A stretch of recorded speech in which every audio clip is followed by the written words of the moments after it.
A ver, no sé, la primera vez, no sé qué tal vaya a salir esto. Listo, en vivo. Entonces, ¿Sí? eh, hola, muy buenas chicos. ¿Qué tal? ¿Cómo están? Seguimos con la siguiente charla. En esta ocasión nos acompaña Jonathan Vila desde España. Hola Jonathan, ¿qué tal? ¿Cómo estás? Hola, muy bien, muchas gracias por darme la oportunidad. Y bien, bien, la verdad es que muy bien. Muchas Les gracias. quiero, les quiero comentar, Jonathan es Senior Software Engineer en Red Hat con casi 30 años de experiencia y él nos estará dando una charla de operadores en Kubernetes, en Java. Sostén mi mouse y mira, ¿verdad? Algo interesante, de hecho, ya quiero verla. Nos tiene preparado también una pequeña sorpresa ahí. Si ustedes ven, está acompañado con Ana. Ana es su coanfitriona, así que le dejamos la palabra a Jonathan para que se haga dueño del set ahorita. Jonathan, Ok, adelante. ok, pues muchas gracias. Nada, hoy vamos a hablar de un tema que está bastante en el candelero, digámoslo así, que son Kubernetes y operadores. Y bueno, os voy a mostrar simplemente la experiencia real de haber creado un operador con Kubernetes en el proyecto en el que estoy trabajando y que además tenemos la suerte de que ha sido publicado recientemente, ayer, en Operator Hub, digámoslo así, en el Operator Hub que va embebido en Kubernetes. Pues sin más dilación, lo que voy a hacer va a ser compartir mi pantalla y vamos a ver si es correcto. Está aquí. Ok. Eh, Luis, se ve bien la presentación, el slide? Sí, perfecto, se ve. Vale. Entonces, muy bien. Pues nada, vamos a hablar de operadores de Kubernetes en Java. Es decir, hasta ahora lo que se había mostrado es operadores en Java, perdón, operadores de Kubernetes, y yo los había visto pues en Helm, los había visto en Go, básicamente y generalmente, porque el SDK más desarrollado es el de Go, pero yo me planteaba, caramba, pero ¿no habrá otra opción? ¿No se podrá hacer en Java? Si Java sirve para todo, pues sí, Java también sirve para hacer operadores. Así que, pues vamos a ver cuál ha sido mi experiencia con los operadores. Para empezar, un poco, pues este es el hilo de la presentación. Primero, pues ¿quién soy yo? ¿Quién es Ana? Ana es una compañera que está aquí ayudándome, ¿sí? Y, y bueno, pues ¿qué podéis esperar de la presentación? Eh, Sobre todo, algo que es importante, creo, en la vida es la gestión de expectativas. Así que vayamos a tener unas buenas expectativas. Por otro lado, siempre me gusta hacer las presentaciones partiendo de lo que es el problema a solventar. La tecnología viene luego y es una herramienta, como las muchas herramientas que tengo en el cajón, en el armario, para hacer todas las manualidades que hago en casa cuando mi mujer me deja. Pero que no son más que herramientas esperando a ser usadas. Así que, ¿cuál es el problema que vamos a resolver con los operadores? Una vez hayamos llegado a la conclusión de que un operador es algo que puede ser que nos pueda solventar el problema, ¿qué son los operadores? Y después de conocer qué son los operadores, pues vamos a hablar de cómo crear un operador. Y una vez tenemos creado el operador, un tema importante es ¿y cómo lo testeo? ¿Lo publico y veo a ver qué tal funciona? Pues tal vez no sea la mejor aproximación. Así que vamos a testear al operador. Y luego, una vez tengo el operador, bueno, en muchos casos, ahí acaba nuestro viaje. Pero podemos tratar de ir más allá y publicar nuestro operador en algún market. Y actualmente tenemos Operator Hub, que tiene dos vertientes, Operator Hub embebido en OpenShift y Operator Hub en operatorhub.io, que es el website de operadores. Y pues es un market, pues está el market de Android, el market de iOS, no sé si existe el market de Windows Mobile, eso murió ya, ¿no? Bueno, pues en todo caso es un market y es algo sencillo de usar y que nos puede ayudar para desplegar ese operador. Pero bueno, eso ya lo vamos a contar luego. Y por último os voy a mostrar cuál es la ejecución o el proceso de ejecución del operador desde un punto de vista de un usuario. Y pues siempre me gusta acabar las presentaciones pues con referencias para que sepáis ir más allá y aquellas referencias que a mí me han ayudado a poder realizar el operador. Y por último, pues muchísimas gracias porque, hombre, a esta hora aguantar esta chapa pues es importante. Hay que agradecerlo. Gracias. Otro tema a tener en cuenta es que en mis presentaciones siempre utilizo anclajes melancólicos. Es decir, pues en algunos casos utilizo juegos de los años 80 o series y en esta sesión voy a utilizar computadoras de los años 80 y 90. Son computadoras que estuvieron conmigo en mi juventud, cuando era bien chiquito, 13, 14 años, y con las que empecé. Es probable que en algún caso os haga hacer un viaje en el tiempo. Pues bienvenido sea. Espero que lo disfrutéis. Empezamos con para mí, un icono que fue el Amstrad 464 con cinta. Hoy en día habrá gente que todavía que ya no sabe ni lo que es una cinta, pero en aquella época teníamos la cinta. Bueno, vayamos al lío. Pues, ¿quién soy yo? Bueno, pues recientemente fui nombrado Java Champion y además soy co-líder en el Barcelona Jack desde hace ya unos cuantos años. También cofundador de la conferencia JVCNConf. Y pues pago mi hipoteca trabajando para Red Hat en el equipo de modernización y migración de aplicaciones. A la izquierda tenéis las formas de contactarme, pues podéis seguirme en Twitter. ¿Tú me sigues, Ana, en Twitter? Sí, vale. Pues me podéis seguir en Twitter, me podéis enviar mail a mi cuenta, podéis seguir mi blog post, pues tengo artículos sobre test containers, os los recomiendo muchísimo. También tengo artículos sobre cómo migrar Spring Boot a Quarkus e incluso tengo algún post sobre cómo dar charlas después de haber aprendido o de haber ido a una formación interna de Red Hat. Ya otro tema será si pongo eso en práctica o no, porque de la teoría a la práctica hay mucho. Y por último tenéis el link a mi repositorio de GitHub. Hola, soy Ana, developer y con ganas de aprender más sobre operators. Pues encantado, Ana. Será un placer tenerte en la conversación y haciéndome preguntas. Espero que estés bien pendiente, ¿eh? Vamos a seguir. ¿Qué podéis esperar con esta presentación? Pues mira, muy sencillo. Mi experiencia, un conocimiento introductorio y no podéis esperar ni una lección magistral, no os voy a enseñar nada. Y como diría nuestro amigo Mando, this is the way, pues no, this is not the way. Hay 1000 formas de hacer las cosas y esta solo es una de ellas.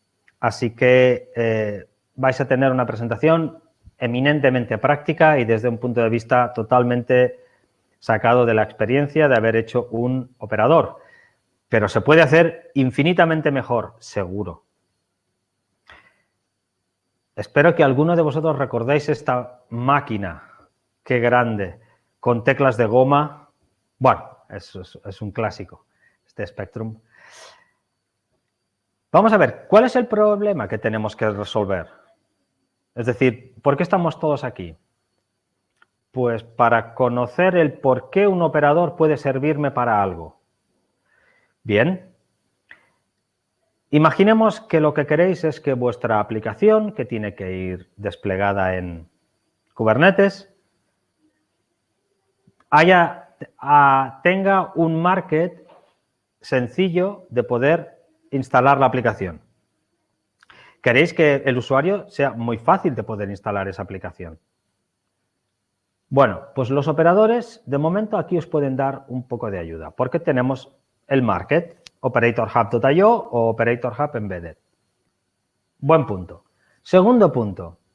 Imaginemos que lo que queréis es automatizar tareas. Es decir, queréis que vuestra aplicación que está desplegada en Kubernetes, queréis poder controlar cómo se escala. Es decir, pues bueno, cuando me pidan que quieren escalar y tener un pod más, mi operador quiero que gestione cómo se escala.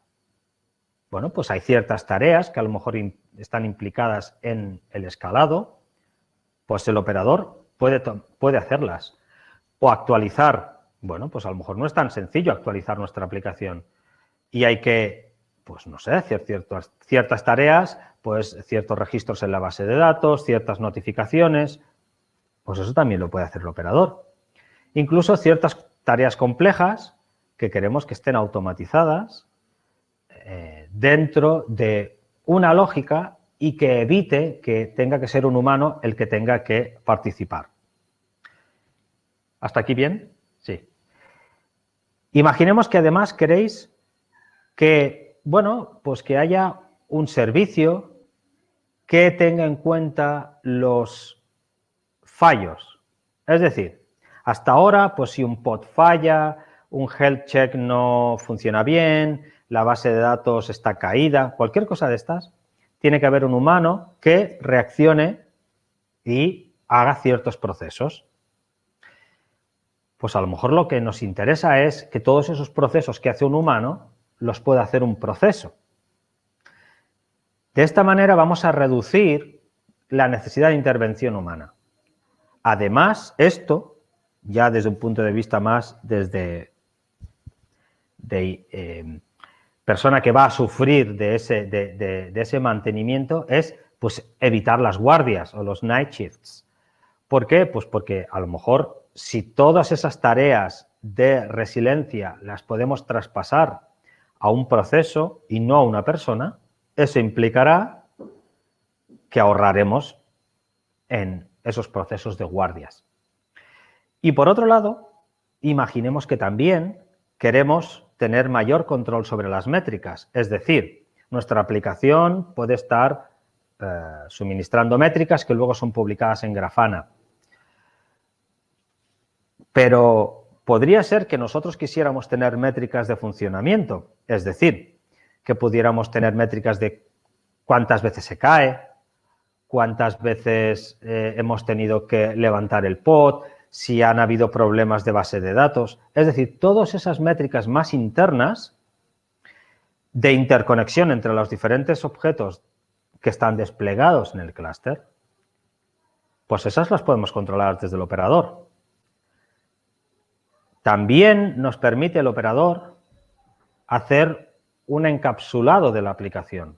Es decir, podemos imaginarnos que tenemos nuestra aplicación es un videoclub, me lo voy a inventar. Videoclub JConf. Para el usuario es el videoclub JConf, que me abstrae y me suministra de objetos como película, videojuego, palomitas, no sé, revista, libro, ciertos objetos. Para mí, que soy un usuario, yo no tengo que estar pensando si esos son deployments, persistent volumes, services o ingresses. Yo lo que sé desde un punto de vista de usuario es que lo que quiero es un videoclub JConf y voy a instanciar 3 películas. Eso es lo que yo quiero saber. Pues de esta manera el operador nos puede abstraer de esa concepción de la aplicación. Y por último, lo que tenemos es que el operador puede llegar a autoconfigurar los diferentes deployments dependiendo del estado del clúster.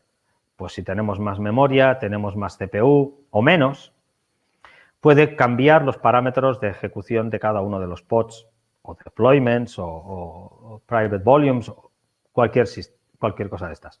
Es decir, al final, en resumen, se trata de automatizar un montón de tareas que hasta ahora las está haciendo un humano y las podemos automatizar dentro de un proceso.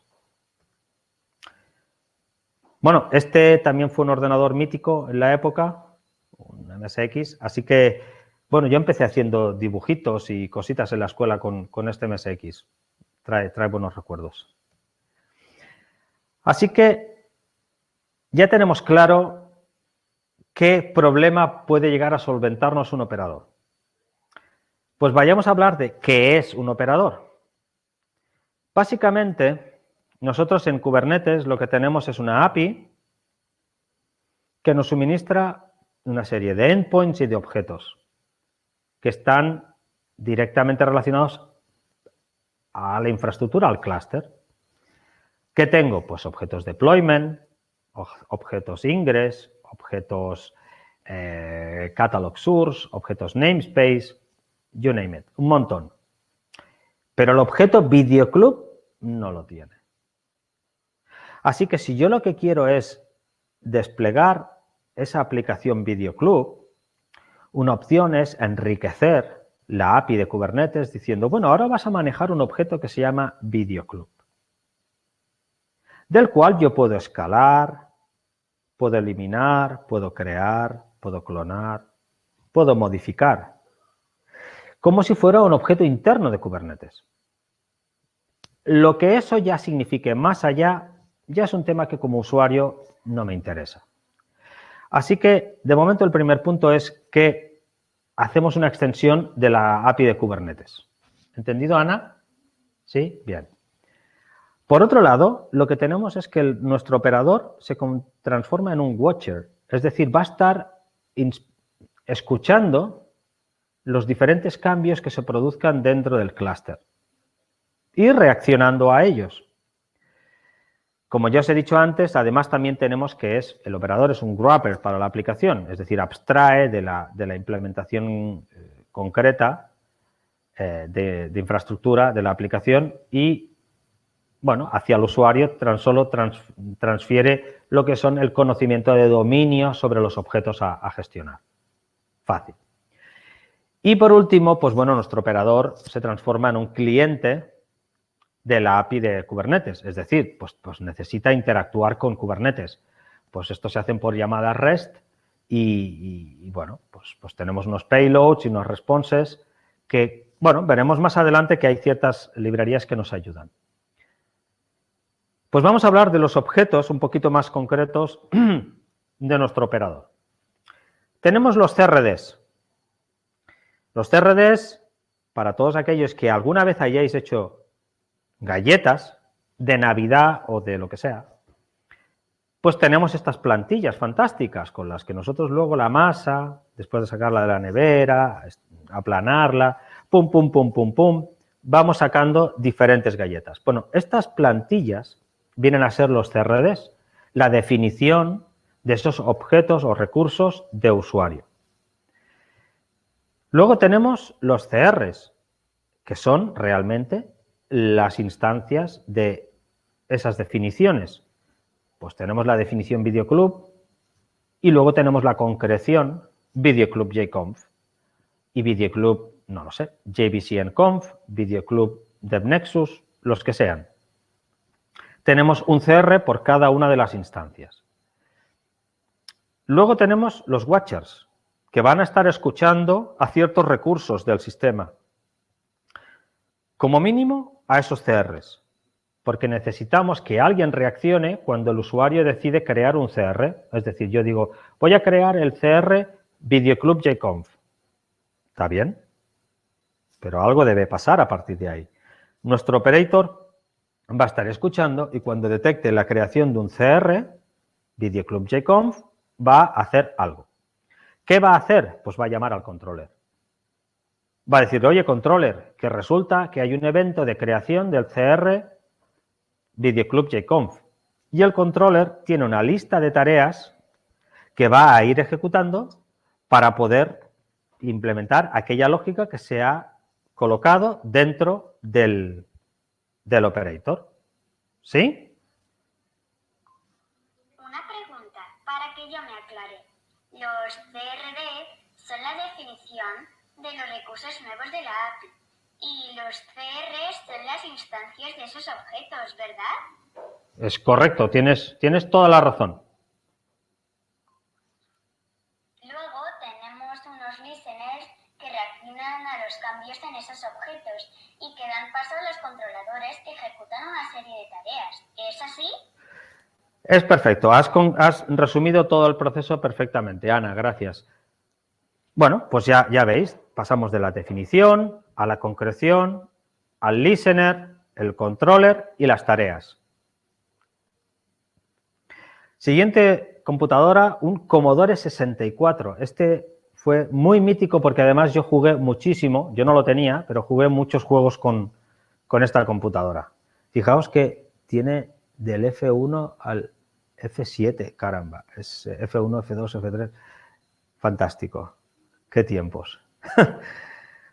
Bueno, pues vamos al lío, vamos a cómo creamos un operador. Bueno, pues en el operador que estamos hablando en concreto hemos utilizado JDK11, hemos utilizado el cliente de Fabricate para Kubernetes, que es el que nos suministra Quarkus.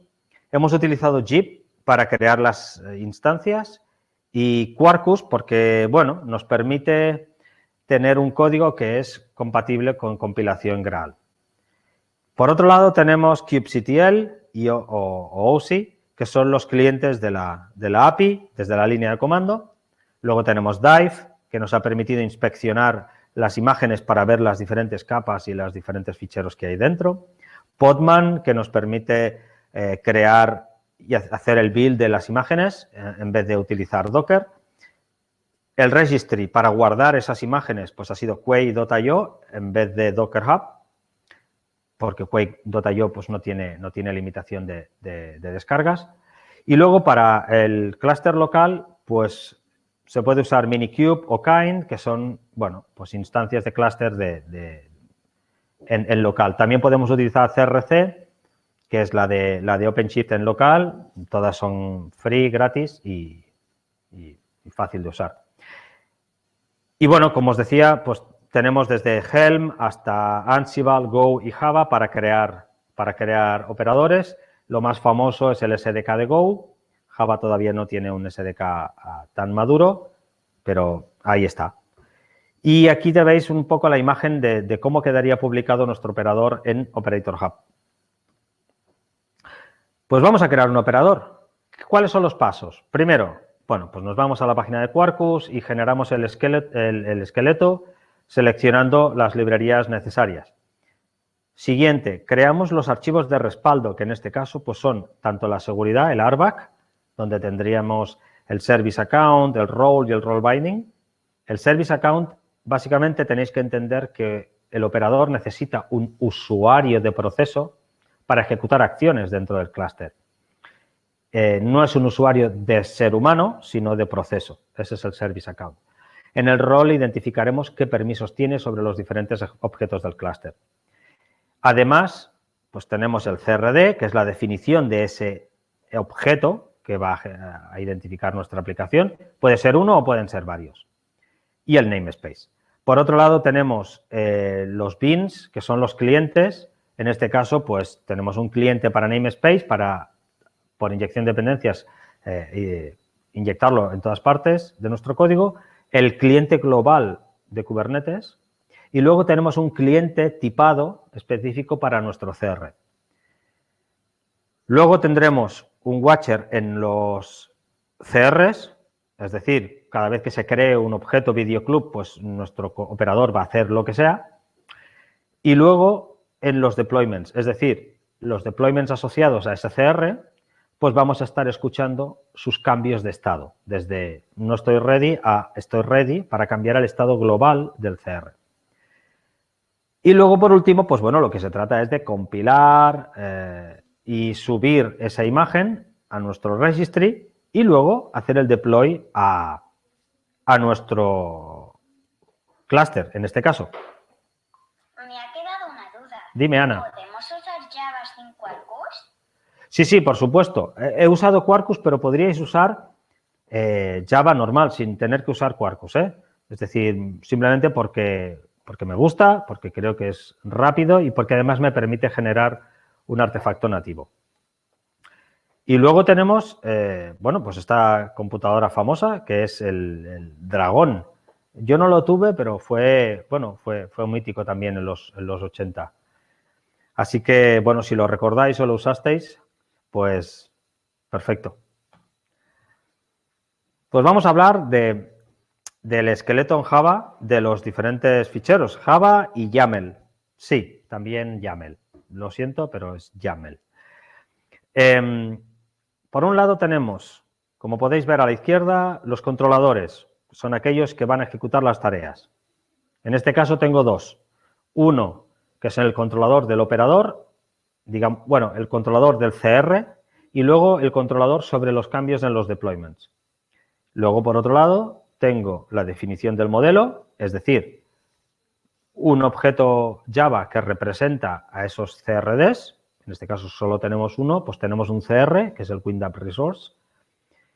Y luego tenemos los clientes y los beans que se van a ir inyectando. Es decir, tenemos el WinDAP Operator, que es algo que reacciona y que va a crear los watchers. Por otro lado, tenemos un producer, que es el que va a crear los beans. Y por otro lado, en este caso tenemos una clase que se llama WinDAP Deployment, que es el que va a hacer el deployment de todos los objetos de SCR. A la derecha tenemos todos los ficheros de respaldo de YAML y Shell. En este caso, pues tenemos los ficheros WinDAP Deployment, el namespace, el role, el service account, el CRD, para ejecutar esos ficheros directamente desde la línea de comando. Y por otro lado, tendremos otros ficheros que son los que nos van a servir para desplegar nuestro operador en Operator Hub, que aunque están aquí simplemente por conveniencia. Es decir, los tenemos aquí para que nuestro equipo pueda hacer revisión de ese código. Pero en realidad aquí no hace absolutamente nada. Estos ficheros, una vez la pull request es aceptada por nuestro equipo, se copian a otro repositorio que es el que realmente se tiene en cuenta a la hora de desplegar el operador. Lo veremos más tarde. Los objetos de Kubernetes, pues desde el CRD, que es el que define la tipología del objeto, pues aquí veis que tiene un scope namespace, es decir, este CRD, pues los objetos que se van a crear van a ser a nivel de namespace, y tenéis el OpenAPI esquema, donde se definen todos los atributos, los tipos y los valores por defecto que van a tener. Es decir, pues desde, pues no lo sé, el usuario por defecto, el nombre de la base de datos por defecto, el password, el tamaño del disco, cuánta memoria queremos hacer request, todo ahí. De tal manera que cuando se vaya a instanciar un objeto, un CR, pues van a venir todos esos valores por defecto, pero el usuario va a poder modificarlos. Por otro lado, tenemos el role, que es el que define pues, qué cosas puede hacer este operador. Pues en este caso, pues bueno, definimos que interviene en un namespace en concreto y que tiene para ciertos objetos, en este caso los deployments, pues qué verbos puede ejecutar. Pues desde el create, el delete, el get, pero no puede otros. Bien, aquí definís los roles. Y el role binding simplemente conecta el service account que veis a la derecha con el role. No hay más secreto. Y el deployment, finalmente lo que hay que hacer es desplegar ese operador. Este operador se despliega en un namespace concreto. Tenéis la imagen que va a utilizar, que está en Quay, en este registro. La pull policy, que aquí es always. Y después que, bueno, pues que va a estar escuchando a un namespace en concreto. No tiene más misterio. Así, el service account es un usuario de proceso y el role y role binding son el RBAC asociado. Es correcto, Ana. Lo has identificado perfectamente. Service account es el usuario que va a utilizar el operador y que solo sirve para ese proceso. Y el role y role binding van a determinar los permisos que tiene ese service account con el resto de objetos de Kubernetes. En cuanto a los clientes, bueno, pues lo que vamos a hacer va a ser producir un bean, que es el default Kubernetes client, el cliente hacia Kubernetes. Luego vamos a generar un cliente para ese CRD en concreto. Y para ello, primero generamos un contexto sobre ese CRD. Esto es una particularidad del cliente de Kubernetes que en teoría viene a hacer algo más sencillo. Pero como para nosotros lo que quisimos fue que el crd.yaml fuera la source of truth, no hay tanto beneficio, pero bueno, al final este es el proceso de hacerlo. Y por último tenemos un bin, que es el namespace, en el que lo obtenemos una vez y ya lo vamos a usar en todas partes. Lo identificamos directamente desde la configuración del cliente del operador. ¿Sí? Así que hay dos tipos de operadores, uno con acceso a objetos del clúster y otro con solo acceso en el namespace donde se instala. Es correcto. Tenéis que decidir si vuestro operador va a ser solo para un namespace o para todos. En muchos casos se dispara a todos y ya está, que es lo más rápido y funciona en todas partes, pero el que es el administrador del clúster puede o puede no daros esos permisos. Así que en nuestro caso, como no había ningún beneficio en ir a cluster-wide, se hizo todo en namespace. Y ya está. Generalmente el admin del clúster será más susceptible a daros permisos sobre un namespace que daros permisos sobre clúster. En cuanto a los watchers, pues desde el operador, que es una clase que se instancia al inicio, creamos los dos watchers, como veis aquí a la izquierda. Uno sobre el CR Client y otro a nivel global sobre los deployments. Y tenemos los dos watchers en realidad aquí a la derecha. El watcher sobre los CRs, que en realidad pues tiene un método que es event received, donde va a ejecutar el add, el update o el delete. Y en nuestro caso, en el add de los CRs, lo que va a hacer va a ser un deploy. Va a recibir el mensaje de, oye, se ha creado el CR Videoclub JConf. Y automáticamente lo que va a hacer va a ser empezar a crear objetos de sistema. Va a crear 3 deployments, va a crear 2 persistent volumes, va a crear un ingress, va a crear 2 services. Bueno, pues eso es lo que va a hacer en el momento de creación. Y en el momento de update, lo que va a decir es, ok, cada vez que a mí me llamen a update, voy a verificar si todos los operands, es decir, todos los objetos creados por el operador, están ready. Y si es así, voy a poner el valor de ready del CR, es decir, Videoclub JConf, a ready, cuando todo lo que ha creado ese operador esté ready.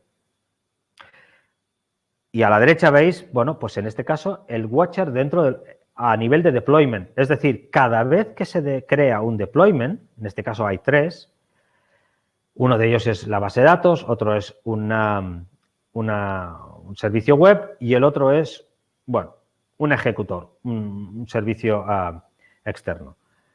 Pues cada vez que uno de estos deployments cambie su estado, pues desde creación a modificado y ese modificado se ejecuta porque ha cambiado su estado, lo que vamos a hacer va a ser actualizar el estado del CR. De tal manera que cuando todos los deployments hayan pasado por un evento de update diciendo está ready, automáticamente pondremos el estado del CR como ready. El paso siguiente es la reconciliación, es decir, yo tengo un estado deseado, es decir, yo necesito tener un Postgre, necesito tener una web, necesito tener un ejecutor. Ese es el estado deseado. Y el estado real, pues el operador lo que debe hacer es ver cuál es la diferencia y actuar en consecuencia. En nuestro caso, lo que está haciendo es verificar el estado esperado y el estado real para actualizar el estado del CR, porque en principio nosotros en este estado no vamos a escalar. Bien, de tal manera que cuando todos los objetos todos los operandos estén como ready a true, entonces pondremos el ready en el CR. Y veis aquí el código de los dos procesos. El update en los deployments y el update en el CR. Y es en este paso donde podremos reaccionar a si se cae un pod y volverlo a levantar, o si hay más pods de los esperados, matar a los que sobren, ¿no? Es correcto. Cuando nosotros tengamos un estado esperado de 3 deployments y resulta que tenemos 4, nuestro operador podrá directamente matar ese cuarto. O cuando tengamos un estado esperado de 3 y en realidad tengamos 2 porque por alguna razón algo mató, no dejó levantar uno de los pods, el operador puede ejecutar esa acción de generar ese nuevo deployment. Esta es la gracia. El operador verifica que el estado deseado siempre es el estado real. Básicamente podríamos resumirlo así. Esta computadora tiene un alto nivel de melancolía en mí porque además fue mi primera computadora que tuve con 14 años y la cantidad de noches que pasaba yo aquí programando en BASIC o jugando fueron míticas, así que le guardo un recuerdo y un cariño muy especial. En cuanto a testear al operador, bueno, los unit test, pues no hace falta que os explique nada. Todos sabéis cómo se hacen unit test, vais a testear vuestros métodos, los estados de cada método y en aislamiento y ya está. No tengo que explicaros gran cosa. Ok, lo damos por visto, ¿verdad? Vamos a lo que es algo relacionado con el operador. En este caso, un test de integración. Pues, ¿qué vamos a utilizar? Vamos a utilizar Kubernetes Mock Server, que lo que hace es simular que estamos conectándonos con Kubernetes. Podéis ver aquí que estamos, en este caso, estamos haciendo todo el proceso y esperamos que nuestro cliente haya enviado un número de post y un número de put a la API de Kubernetes. Ese número es el que nos viene determinado pues por crear un objeto CR y automáticamente los updates que van a ir cambiándose. Bien, pues hacemos un primer test que va a verificar que las llamadas a la API son las esperadas. Perfecto. Si de momento tenemos las llamadas correctas, de momento podríamos decir que en cuanto a flujo, el operador funciona correctamente. ¿Sí? También es que quiero que veáis aquí que, bueno, pues se hacen unas particularidades en cuanto a crear ciertos objetos solo si el profile es test. ¿De acuerdo? Así que, de momento, ahí tenemos una simulación de las llamadas que nos puede dar una pista de que todo está funcionando como esperábamos. Luego tenemos otro test a nivel local en un shell que lo que hace es compila nuestra aplicación y genera una imagen que tiene un tag random. Esa imagen es colocada dentro de Kind en este caso. Kind es un clúster local. Y luego ejecutamos los diferentes YAMLs para instalar el operador y luego lo que hacemos es desplegar ese operador. Como veis aquí en el código tengo una variable que es container tag. ¿Por qué hago esto? Pues porque en realidad cada vez que se compila, ese container tag es un valor random, de tal manera que yo sé que si hubiese fallado el proceso, no me estaría instalando el latest que se generó en el proceso anterior. Bien. Una vez está todo desplegado, lo que hago es crear un CR, lo veis aquí con el WinDAP test, y, bueno, me duermo 20 segundos, y lo que hago luego es llamar a Kubernetes y pedirle sobre cuántos objetos se han creado dentro de un namespace. Si el operador se instaló y reaccionó correctamente al proceso al evento de create del CR, deberían haberse creado 19 objetos. Así que lo que estoy haciendo es verificar que el número total de objetos es 19. Bueno, es un test que me da cierta confianza. No estoy testeando la integridad de la aplicación desplegada. Por un lado, no es tanta la responsabilidad de este test, pero sí es cierto que deberíamos saber que no hay nada que esté evitando que la aplicación se levante. Tengo que deciros que este operador funciona solo en OpenShift, así que cuando lo instalo en Kubernetes, pues no funciona. Así que en Kubernetes lo que hago es simplemente testear que la infraestructura y el flujo funciona bien y ya está.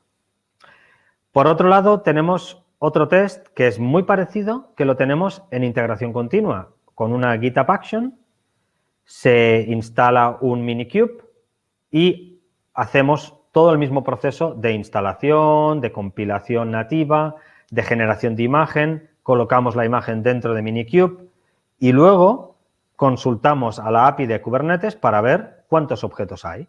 Y al final, como veis, tenemos el expected 19. Si son esos los objetos, quiere decir que al menos el evento de create ha funcionado perfectamente. El proceso de publicación del operador. Bueno, hay dos lugares donde publicar el operador. O bien en operatorhub.io, que es una website con todos los operadores, o bien dentro de Operator Hub, que es algo que va dentro de todos los clústeres de OpenShift a partir de la 4. La diferencia es que para ir a operatorhub.io, tu operador tiene que ser 100% compatible con Vanilla Kubernetes. En nuestro caso no lo es, así que solo hemos podido apuntar a Community Operators, que va a mostrar nuestro operador dentro del Operator Hub, dentro de Kubernetes, de OpenShift, perdón.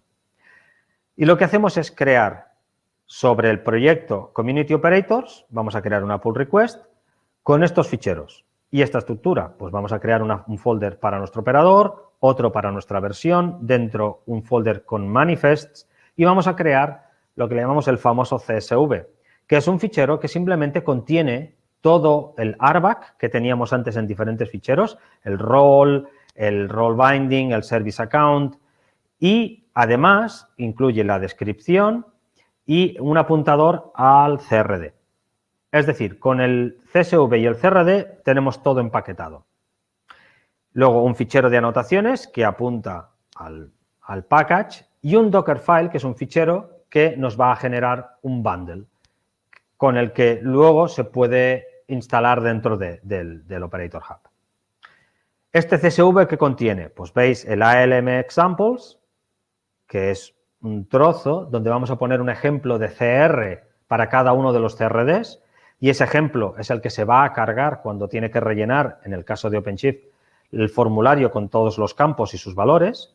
Luego vamos a especificar cuál es la imagen del contenedor.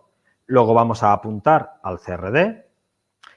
Siguiente, vamos a indicar cuál es la imagen de nuestro operador y a dónde estamos escuchando, en este caso al namespace. Finalmente tenemos unos install modes en los que especificamos si nuestro operador funciona en todos los namespace, en multi-namespace, solo en un namespace o en el own namespace. En nuestro caso solo cubrimos los dos primeros, own y single. Una vez tenemos esos ficheros, lo que vamos a hacer son estos pasos en los que vamos a crear una imagen con el Dockerfile que hemos creado, lo vamos a taguear y lo vamos a subir a un registro. Luego vamos a utilizar el proyecto Operator Registry y vamos a ejecutar el OPM indexadd, que lo que va a hacer va a ser generar el catálogo que luego va a subir a OpenShift. Y finalmente desplegamos este catalog source en nuestro OpenShift, de tal manera que ahí tendremos un catálogo que contiene nuestro operador. Para finalizar, pues bueno, explicaros el proceso desde un usuario, en este caso en OpenShift, pues vamos a Operator Hub, veremos nuestro operador, le diremos que queremos que lo instale, automáticamente nos dirá dónde queremos instalarlo y seleccionaremos el namespace y ya lo tendremos instalado. Esto lo hacemos con un usuario ClusterWide Admin. Luego, desde cualquier usuario, va a ir a los operadores instalados, seleccionará su namespace y creará una instancia de ese CRD que estamos viendo. rellenará los valores que tenga que cambiar y os acordáis de los ALM examples, pues va a rellenar esos valores dentro de los campos.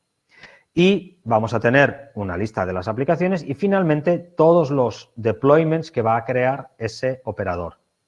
Y finalmente, pues tenemos nuestra aplicación desplegada y en ejecución. Y para acabar, pues bueno, una serie de referencias desde el repositorio donde tenéis el operador que os he estado mostrando. Ya digo que se desplegó y se hizo público ayer viernes.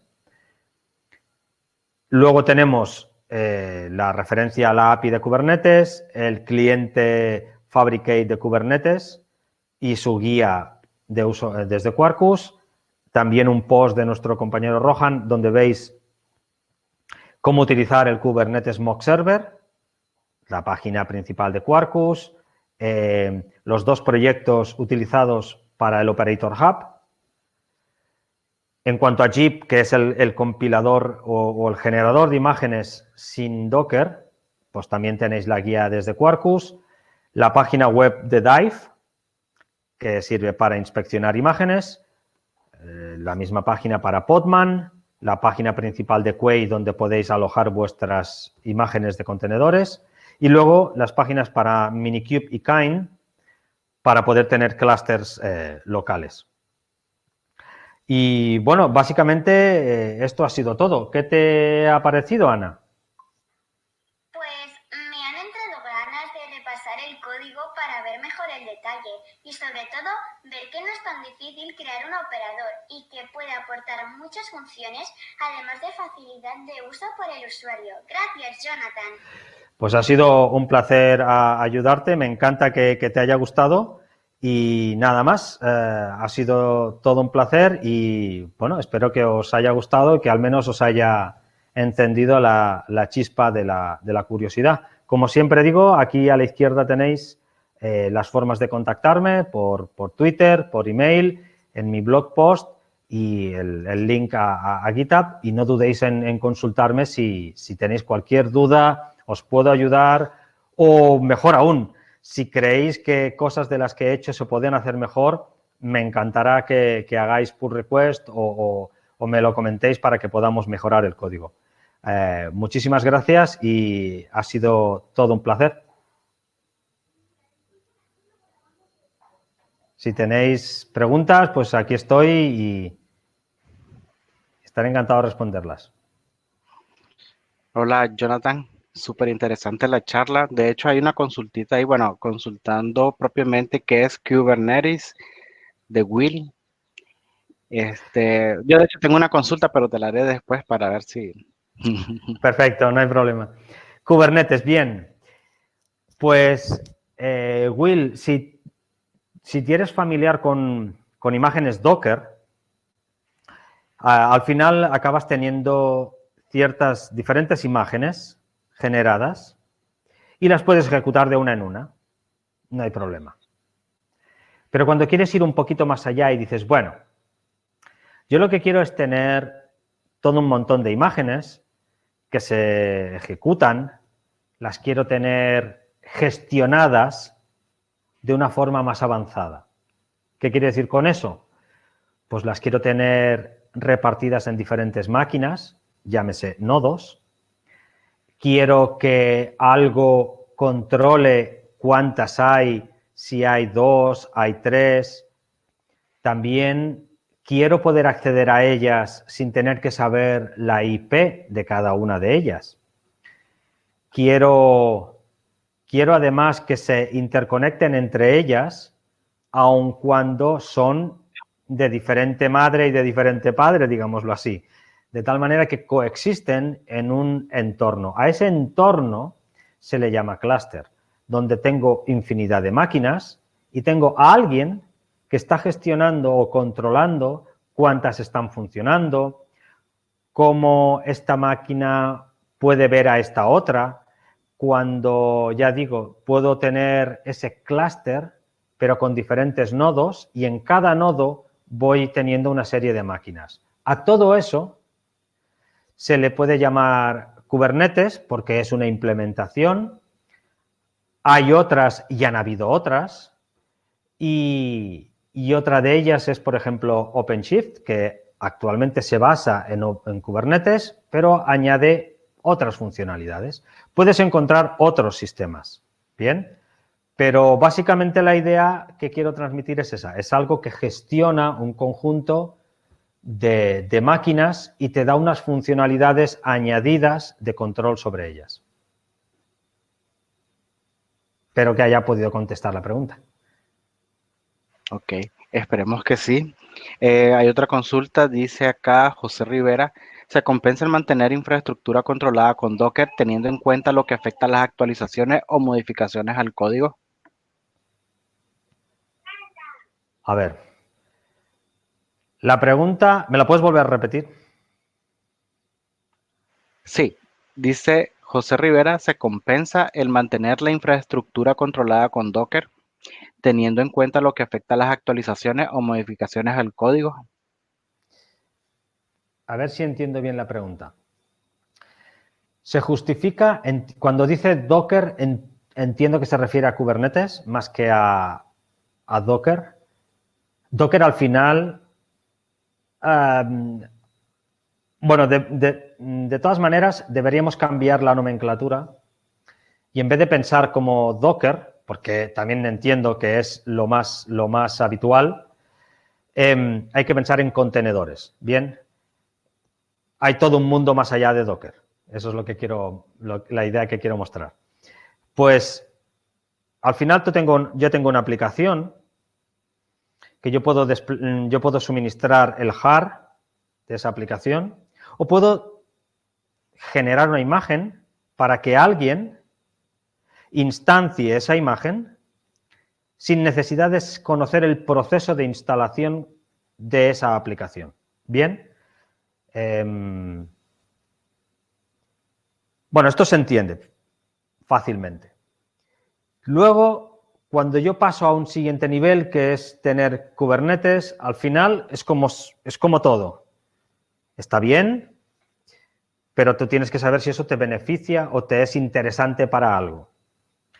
Al final, el tener ese Kubernetes te da una serie de funcionalidades que, como bien dices, conlleva una gestión, una penalización, digámoslo así, pero que tú tienes que saber que si eso te beneficia o no, porque además vas a invertir tiempo en gestionar todos esos dockers, todos esos contenedores, y todo ese clúster o diferentes clústeres tendrás que gestionarlos, así que te va a añadir todo un nivel de gestión.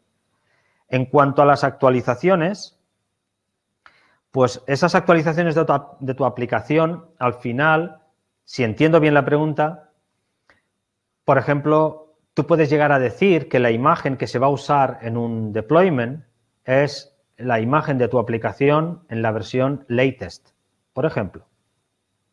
De tal manera que tú cada vez que reinicies ese pod, si la pull policy que tiene es always, siempre que se reinicie un pod, va a ir a buscar la imagen latest que exista. De tal manera que podrías tener de una forma gratis, cada vez que se arranque ese pod, vas a tener la última actualización de tu aplicación.